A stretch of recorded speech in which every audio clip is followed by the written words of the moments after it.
Hi guys, welcome. So I wanted to show you a little bit of hip strength I use to create when I am doing work such as Yogi Dan, you know the movie Forrest Gump, and in it he has Lieutenant Dan. Well, I always call this Yogi Dan, so this is my Lieutenant Dan posture from Forrest Gump. If you remember any quotes, comment below.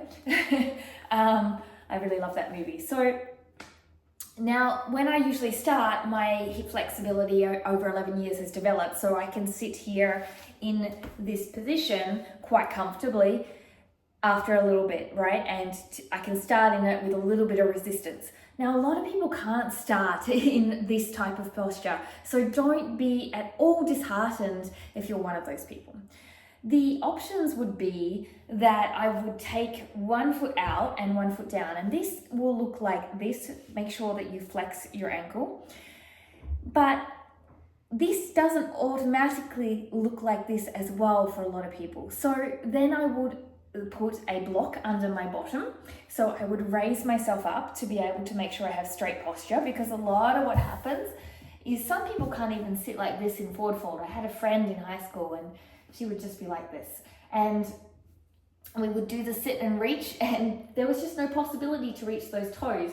And this can come from a lot of things. She was nearly 6 foot, so she had grown very quickly. And that's what happens generally to men, is suddenly they sprout and their bones grow and the tendons and ligaments become quite tight, and muscles. That's been one suggestion of why it is a little sometimes difficulty when that growing spurt for children, their flexibility decreases. Now, another reason could be nerve tension, and I've talked about this in certain nerve activities, and there's lots of different things you can do. So if you're someone who's a static stretcher and just not getting any bang for your buck out of it, then I would suggest looking at some nerve and myofascial release work. So just to cover those bases. Now, going back to that, when you're sitting like this and you've got this round back, it's of no benefit, really. We're not looking for any compression work. So at this moment, we're looking for good spine work and a little twerking of the butt backwards, right? So if that's the case, if you add a little wedge under your beauty, it's going to at least be able to help you to sit up tall instead of like this. And that is going to be a far more effective stretch than doing this, okay? So this stretch. Now, again, if you are still limited, what would we do? We may end up like this and just working towards pushing our knee out, okay? And you're going to get that stretch. So the one thing I want you to know is that it's not a shape, it's a feel. So you and I, if I am sitting here, I should feel the same stretch than when I am a person sitting here, right? And the same active muscles. And that's the thing that you have to understand in the body. So from here, wherever you are in this position, I like to inhale up, pull the ribs in, and exhale forward. Now, when I'm exhaling forward, again, I have this non-rounded position.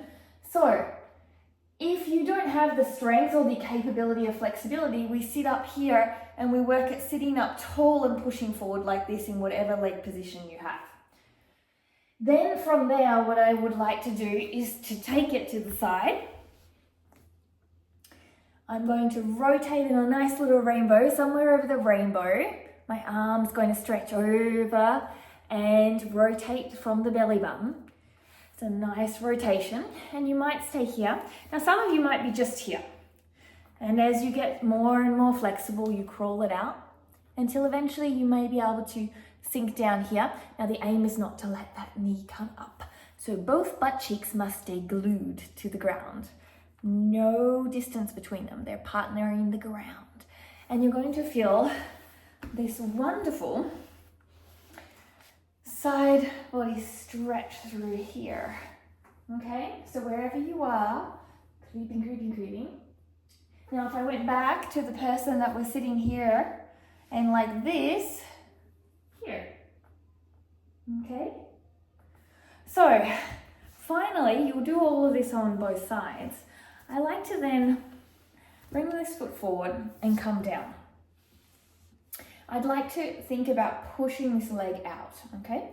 And you can find your comfort, and from here, straighten that leg out.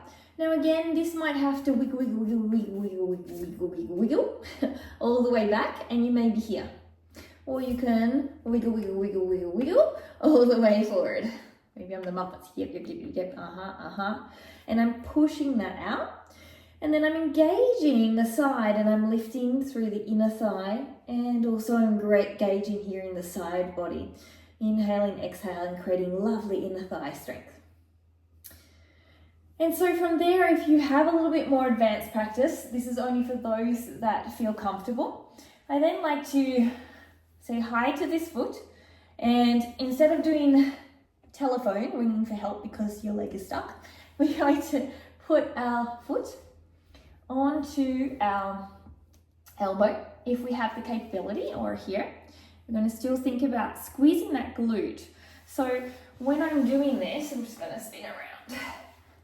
I'm thinking about squeezing, see this? Squeezing and activating the glute. So I'm getting a lot of strength through the glute here rather than just letting it sink in and collapse like that. Okay? Whew. I feel like I'm playing Twister here. Okay, my favorite game. So I'm then, for those that have a more advanced practice, snuggling here, and I'm going to just do a little bit of rotation of my scapula with my other arm underneath. Now again, some of you may not be able to do this, and many of you probably won't. So this is really important because our scapulars are also part of a lot of the arm balances we do. So combining a nice hip stretch and glute activity and scapular function is a wonderful way to get a trifecta of healthy movement. Now again, this is quite a deep posture, and we wouldn't expect everyone to be sitting in this posture. So again, if you are all the way back here and you're just working on glute strength, and you maybe pull up your leg a little bit, push out with your elbow here, then what you can do is you can hold the arm up and still do the rotation. You can put a block under your head. You can also, look, if you want to, again, bringing this leg across, same type of stretch movement, sitting the hip down, then cuddling, and then bringing the arm up and doing the rotation. So you've got lots of options here, and I just wanted to show you to modificate, is that a good word? Probably not, that's a Rihanna word, probably she made it up. So add it to your Rihanna words. So a great way to modify things when, you know, a lot of times we're like, I'm not flexible enough. I can't do the yoga poses, and that is a legitimate thing that a lot of people do show advanced postures. And so here's a couple of modifications to help you to build some hip strength and hip mobility. Thanks for joining me. I will see you next time. Bye.